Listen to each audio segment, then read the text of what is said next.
తెలంగాణలో పవన్ కళ్యాణ్‌కి అపూర్వమైనటువంటి స్వాగతం లభించిందని జెప్పాలా. తీవ్ర అనారోగ్యంతో బాధపడుతూ జన్యుపరమైన ఇబ్బందులు ఉన్న 17 ఏళ్ల కుర్రోడు చూడటానికి ఒక 5, 6 ఏళ్ల పిల్లాడిలాగానే కనబడుతున్నాడు.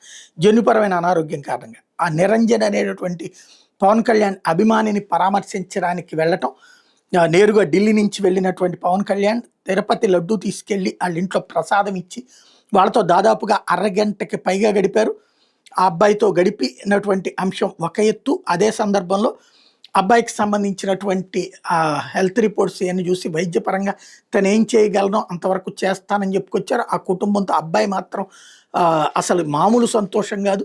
జరిగినటువంటి పరిణామాలు చూసిన తర్వాత స్వయంగా పవన్ కళ్యాణ్ రావడంతో అంతగా చక్కటి బాధ్యతాయుతమైన పాత్రను పోషించారు పవన్ కళ్యాణ్. ఆ తర్వాత వచ్చేటప్పటికి అదే తెలంగాణలో వరంగల్ భద్రకాళి అమ్మవారిని దర్శించుకున్నారు. నిరంజన ఆరోగ్యం కోసం ప్రత్యేక పూజలు చేశారు. అమ్మవారికి పట్టు వస్త్రాలు, ఒడిబియ్యం సమర్పించారు. అమ్మవారి వెండి ప్రతిమ తల్లిదండ్రులకి బహుకరించారు. తద్వారా పూజలు కూడా చేస్తున్నటువంటి సందర్భం. భద్రకాళి అమ్మవారి వద్ద నుంచి పూజలు చేయించడం అన్నది ఒక ఎత్తు. హన్మకొండ, వరంగల్ నగరాలకి వచ్చినటువంటి పవన్ కళ్యాణ్ పెద్ద ఎత్తున అభిమానులు రిసీవ్ చేసుకుని దారి పొడవునా కూడా పవన్ కళ్యాణ్ కోసం అని చెప్పేసి వేచి ఉన్నటువంటి అంశం కూడా స్పష్టంగా కనిపించింది.